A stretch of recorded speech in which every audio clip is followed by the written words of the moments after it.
Ito mga bossing, mayroon tayong i-repair dito na DeWalt angle grinder siya.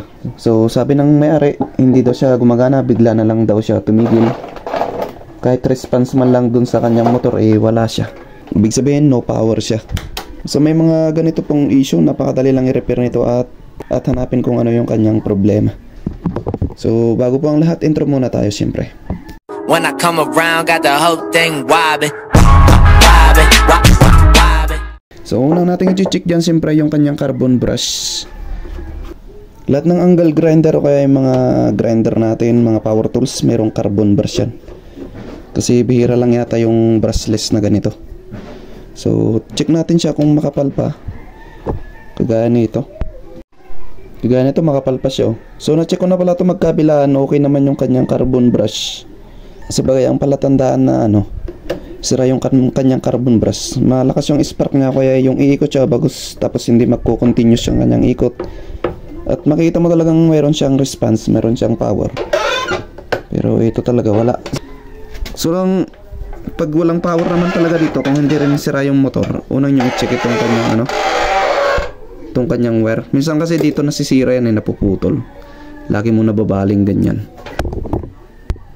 Tapos dito, siyempre lagi nagagalaw yan, kaya yun, mapuputol yung wire. So check nyo yung wire nya kung may problema. Yan ang susunod yung i-check, yung kanyang switch. Dito yung switch nya. At yan, bubuksan natin yung kanyang switch. Papakita ko sa inyo kung ano yung kailangan yung i-check dito. Ito kasi yung kadalasang mas nasisira sa mga ganito Pag nasira yung motor, alam nyo naman pabaho yan pag parang amoy sunog. Sobrang baho niyan pag pag nasunog. Lalo na pag nabasa.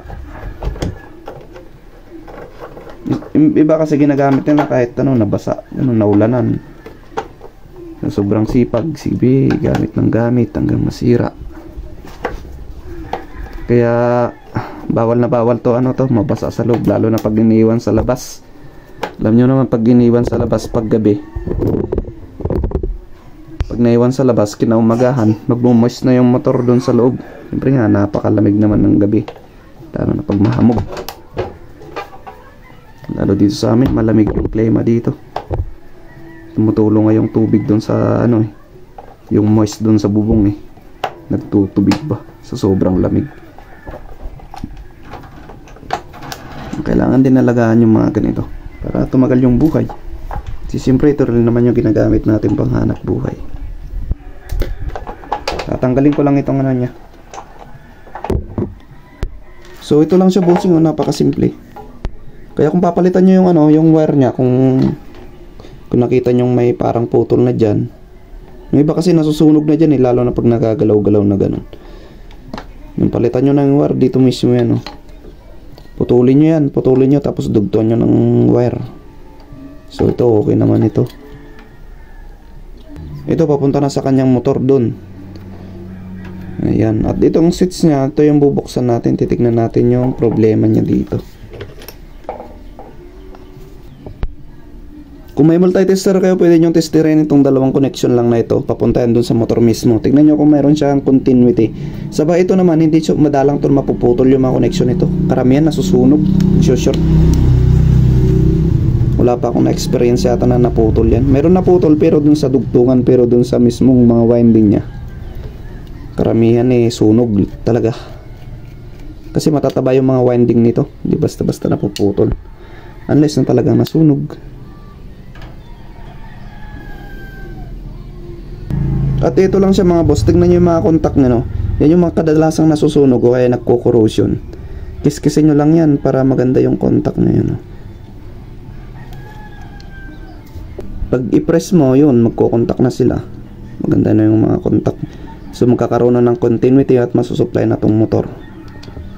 So yan, itong galing dun sa supply, dun sa wire na positive at negative o kaya neutral at line. Pag press mo to, pag dinin mo yung switch nya, ito dudugtong yan. Ito magkakaroon ng linya yan papunta dito, tapos ito magkakaroon ng linya dito. Kaya pag binaypas mo na ganyan yan at yun, aandar na agad itong itong angle grinder. Kaya nilagyan nilang ng switch para maputol dito banda yung linya. Para pag i-switch on mo, saka lang magkakaroon ng contact, saka lang iikot yung angle grinder. Kasi pag walang switch yan, diretsong iikot yan hanggang masira na yan. Pag saksak mo, iikot na agad yan. So yan lang yung gawin nyo, kiskisin nyo lang, tapos yun, okay na. Dito pala mga boss sa switch nya, mechanism kasi nito. Pag dinin mo ito, pag dinin mo na ganyan yan, itong dalawang contact na yan, tataas yan. Didikit yan at kukontak dun sa isa. Ganito siya. Tingnan nyo, gumagalaw siya, di ba?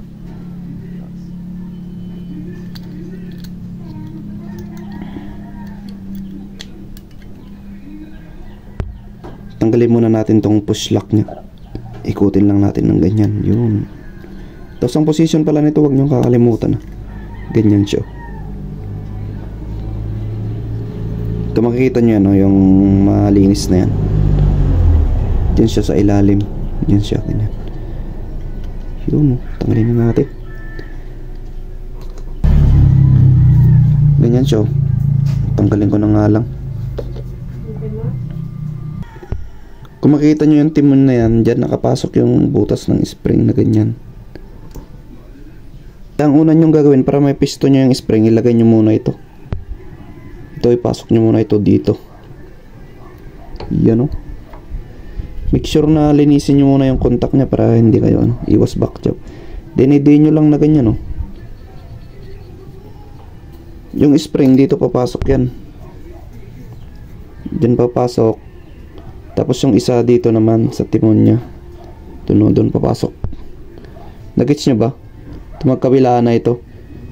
Yan o. Hirap naman na-explain. Ayaw mag-focus ng cellphone natin. Yan, dyan papasok yan. Dyan sa timon na yun. Yung maliit na yun. Tapos ito naman, tong dulo nito. Yan, dito yan. Ayaw mag-focus. Dito yan, yan. So yan, ipapakita ko na lang pag na-symbol natin. Hirap naman ng focus yung camera natin. Low quality lang yung camera natin kasi.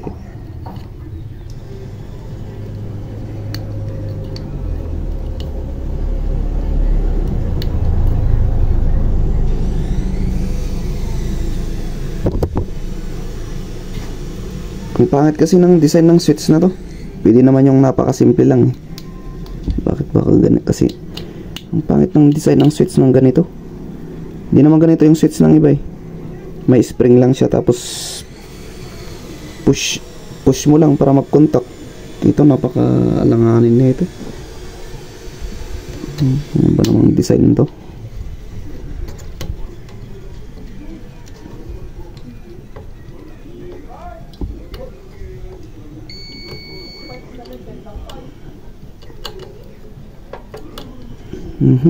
Yun. Ganyan kasi yan, no? Yun.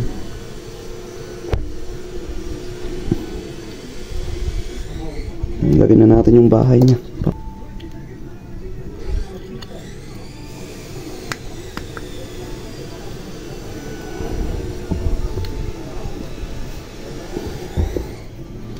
Tapos yung lock, siyempre.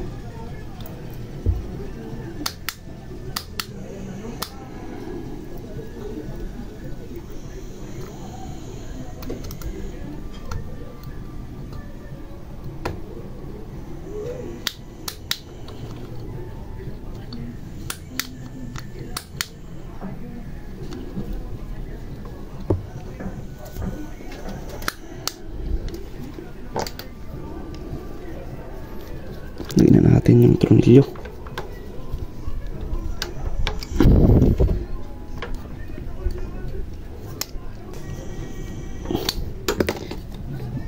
Dito nyo makikita na sira yung switch ng angle grinder nyo. Kasi pag lumalagatik na ganyan, ibig sabihin maganda yung contact nya.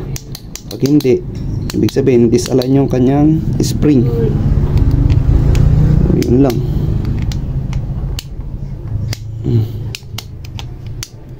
Okay na to. So switch lang yung sira, ang karamihan, tapos wire o kaya ay carbon brush. So yan, titesting na lang natin to mga ka-DIY. At ito na siya, titesting na natin siya.